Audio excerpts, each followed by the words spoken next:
Hello and welcome to the update. I'm Talisa Ryder. Qantas engineers have staged their first national 2-hour strike this morning as they ramp up their campaign for a pay increase. It comes just as school holidays begin in New South Wales and continue in WA and Victoria. Steve Murphy from the union says engineers are involved in work such as checking your aircraft before each flight. There are highly skilled Qantas engineers that are checking the plane prior to departure and after it lands to make sure that it's safe and everything is working as it should. Well, they're taking 2-hour stoppage today. The airline says it's managed to avoid major disruption to flights. The federal gov is set to deliver its first consecutive budget surplus in nearly 20 years. Its final budget position for the 2023 financial year was $15.8 billion. That's an improvement of $6.4 billion on its forecast in May. It's mainly due to lower spending despite a drop in revenue. Overseas, and US President Joe Biden says the death of Hezbollah's leader is justice done after his 4-decade campaign against the US that claimed hundreds of American lives. The militant leader's death has been confirmed after a massive Israeli airstrike on his bunker.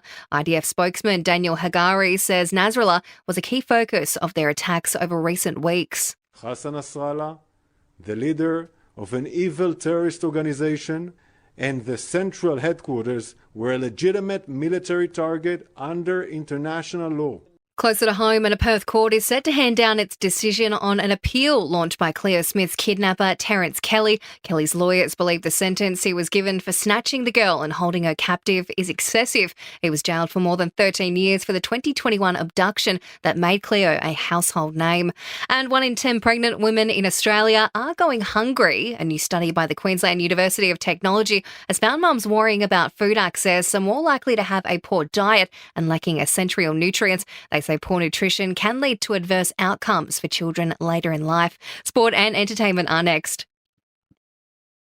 In sports, some breaking footy news. Andrew McWalter has been appointed as the new senior coach for the West Coast Eagles. McWalter, who was Richmond's interim coach for 13 games in 2023, says the top job is something he's been working towards for the last 10 years. He'll become just the 7th senior coach in the 38-year history of the club.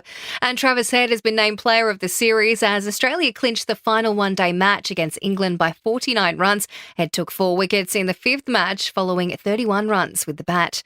In entertainment news, Rebel Wilson has tied the knot, marrying her partner Ramona Agruma in a destination wedding in Sardinia, Italy. The location, a significant one for the couple, the place where they took their first vacation just days after going Instagram official back in 2022.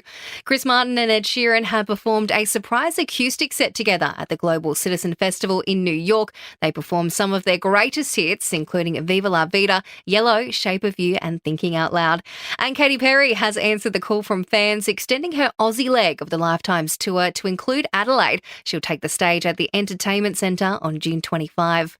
And that's the latest from the Nova Podcast newsroom. We'll have another episode of The Update for you later on.